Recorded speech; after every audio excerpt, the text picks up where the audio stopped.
Alright people, don't forget to subscribe and hit the bell notification. That way you'll know when I upload the next video and you'll be supporting my channel. Follow me on Twitter.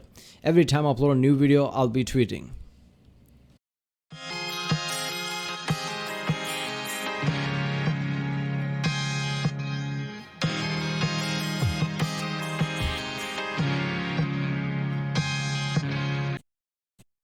Horizon Chess, home Rex, and this is Mountain Blade Boyarlord review.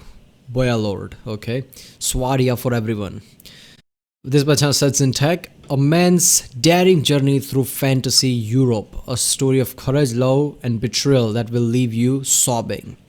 Okay, so this is from 2010. I heard of Mountain Blade before. I've never played it. I guess this is a sequel or something. This is from 2010. I'm pretty sure the original one is kind of older. I don't know which type of game it's going to be. Is it an action RPG type of thing like Elder Scrolls, or I don't know, or is it some kind of a turn-based type of game? But yeah, Seth is reviewing that, so obviously this has something right. So let's watch it. Remember, if you like my reaction, don't forget to subscribe. So I know which type of videos to react to more. Check out the reaction. There's a link in the description. Check out the cards in cards, and yeah, let's watch it.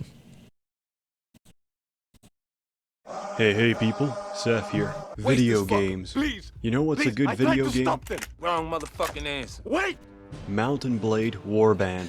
Are you a hot-blooded, virile male? Then this is the game for you. Do you suffer from a receding hairline, fetal alcoholism, or untreated syphilis? Then this is also the game for you. Mountain Blade Warband is a medieval life simulator loosely based on the geography of Europe when Europe was a fun, friendly place where every day was filled with strife, famine, pillage, and rape. Or as I like to call them, a snuggle with a struggle. Rape isn't good. You start as the leader of a mercenary warband with only a pocket full of coins and a desire for more coins. Using your superior negotiation skills, you can hire groups of inbred villagers to join and fuel your middle-aged war machine. From here, the world is your proverbial oyster. Naturally, I started as the only black man in Europe, a man lost and looking for purpose after his parents were killed by the Malaria clan. I needed to show these crackers how to fight good, how to fight better than their enemies. I would show them the way of a trouser snake. I could not avenge my parents, but I can seduce these fine young ladies. How you doing, Lady Alfred? She asks me to visit every month. Every month the guards glare at me, and her nurse disguises me in the same goddamn stupid-ass nurse outfit to sneak me in. Nobody is fooled by this. Why do we keep up this charade? Every month I visit, you bitch at me that you'll only marry a man of the highest moral fiber. Yes, I know my honor is like -60, but those villagers had it coming. They should have just given me the cloth hides. Nobody had to die.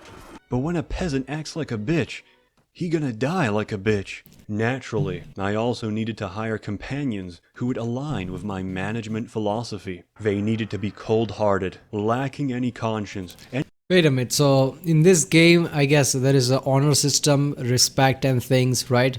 What you do, your action matter, and you're supposed to, I guess, make money, right? Money is a critical point of this game, economy and things.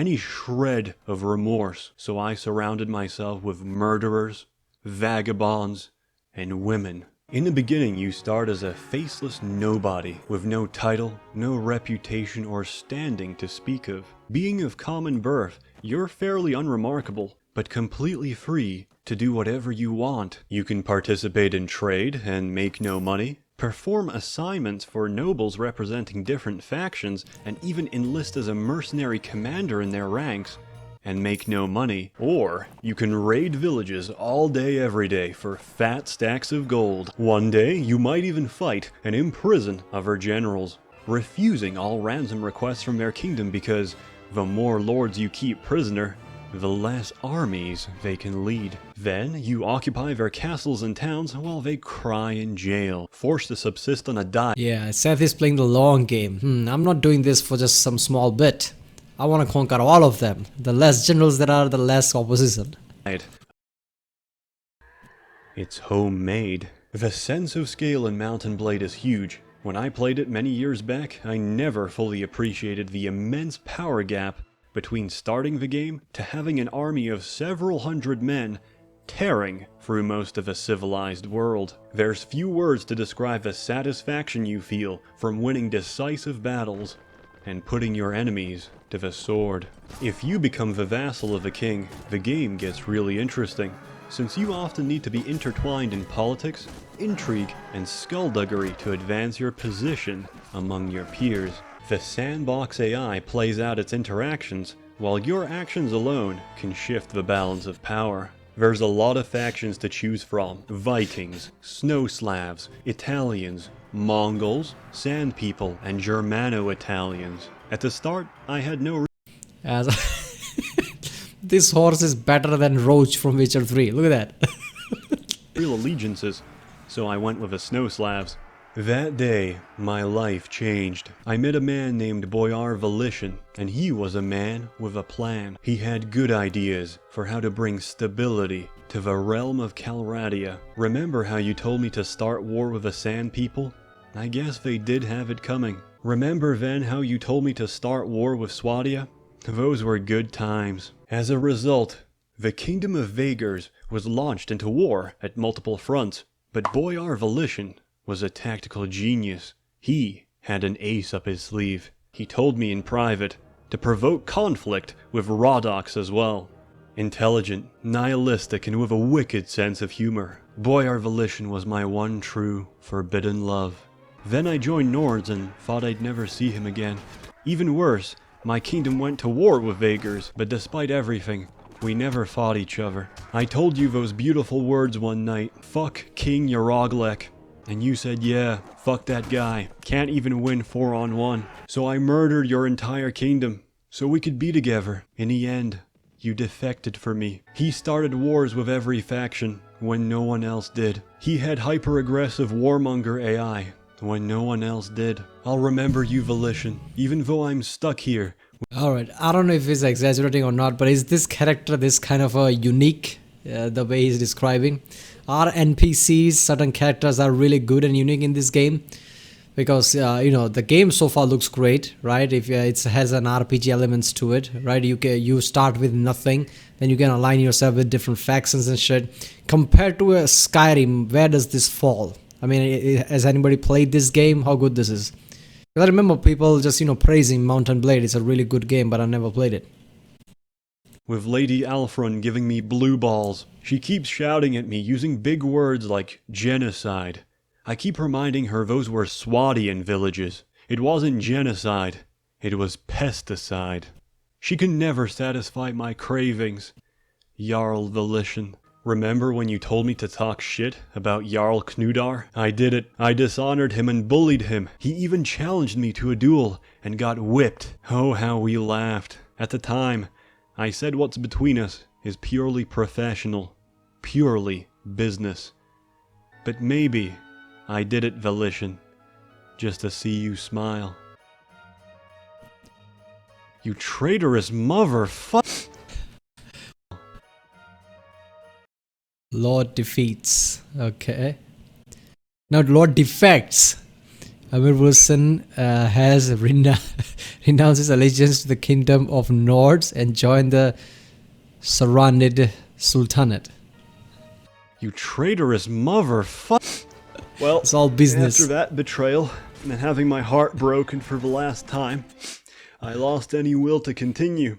So I tried some mods instead. Most of these mods are historically accurate depictions of Europe during the medieval time period, with expanded options for veteran players returning to the game. The amount of amazing total conversions and gameplay overhauls is staggering, and completely worth trying out if you've already played the base game. I give Mountain Blade Warband 10 Sharingans out of a Byakugan.